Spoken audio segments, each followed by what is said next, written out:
Bonjour à tous et bienvenue sur les tutoriels de Résidéclic. Aujourd'hui nous allons aborder la question essentielle sur le blog. Que peut-on faire? Qu'y trouve-t-on? On y trouve quelque chose d'important pour la copropriété. Ce sont des petits articles que le conseil syndical et les fondateurs peuvent écrire, donc du contenu éditorial pour vous expliquer un peu ce qui peut se passer dans la copropriété, vous parler de projets, vous parler de ce genre de choses. Alors tout simplement, vous avez d'abord la liste, et puis ensuite sur les items, vous pouvez cliquer et accéder aux détails. Donc là, des images, du texte mis en forme, etc. Vous pouvez bien entendu commenter tous les articles qui vous sont proposés à l'aide de la petite boîte en dessous de l'article. Donc là par exemple, nous allons faire un essai avec un petit test commentaire. J'envoie ce commentaire et vous allez voir que le commentaire s'est ajouté à la pile.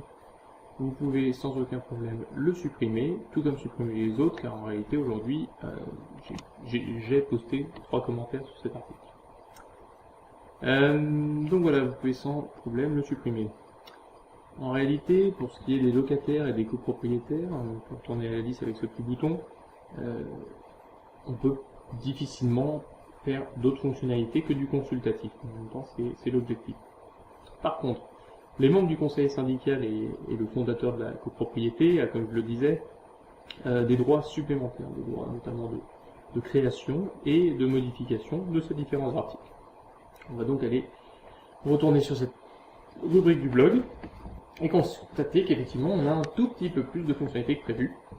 On a maintenant une fonctionnalité confirmée, de suppression, donc on nous demande de confirmer la suppression qu'on souhaite, la modification et l'ajout avec le petit encart en haut à droite de la rubrique. Donc si on s'intéresse par exemple à la modification, vous vous rendez compte qu'on a deux champs, on a le titre de l'article en haut, découvrez la cité, et le champ de modification. On peut, avec les petits boutons en haut à droite de la boîte, naviguer sans problème entre les articles, les listes, la modification, etc.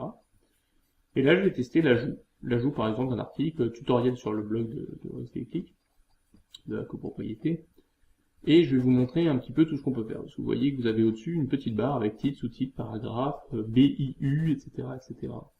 Alors, quel est l'intérêt de ces informations? C'est pour faire de la mise en page. La mise en page, à quel niveau? Vous avez plusieurs moyens. Vous avez déjà le moyen de faire des titres, des sous-titres, etc. pour mettre en page convenablement. Donc, quand vous souhaitez faire une sorte de hiérarchie un peu dans vos propos, ça vous permet de faire ce genre de choses. Vous pouvez mettre en gras en cliquant sur B, en italique en cliquant sur I, souligné en cliquant sur U, vous avez ensuite de l'exposant ou de l'indice. Vous avez les moyens, comme d'habitude, comme sur Word en fait, en général, comme sur les suites Office, d'aligner à gauche, aligner à droite, aligner au centre, de faire des listes à puces, de faire des listes à numéros, d'indexer un tout petit peu plus, indenter pardon, un tout petit peu plus, un tout petit peu moins les paragraphes, créer des liens, donc en sélectionnant le texte puis en cliquant sur la petite encre. Et de la même manière, pour enlever le lien, vous allez voir, si on ne sélectionne pas le texte et qu'on clique directement, ça ne fait rien. Par contre, si on resélectionne le texte sur lequel on a mis un lien et qu'on souhaite le défaire, et ben à ce moment-là, voilà. Je vous invite également à tester la fonction d'ajout d'image. Donc là, vous voyez, il faut cliquer sur le petit bouton parcourir. Vous allez chercher une image, donc PNG, JPEG ou GIF.